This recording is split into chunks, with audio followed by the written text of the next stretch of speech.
Ang aming munting halamanan, siksikan sila sa kaunting espasyo kaya sila ay nag-uunahan makalusot sa masukal nilang kalagayan.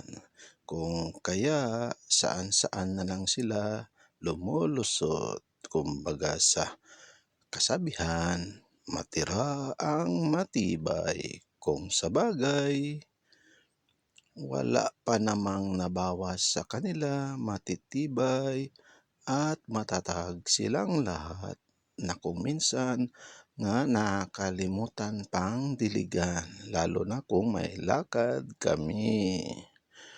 Pero andyan pa rin sila, hindi nagsasawa sa pamumulaklak at laging luntian kung sila ay tignan na siyang pumapawi sa pagod nating mga sarili.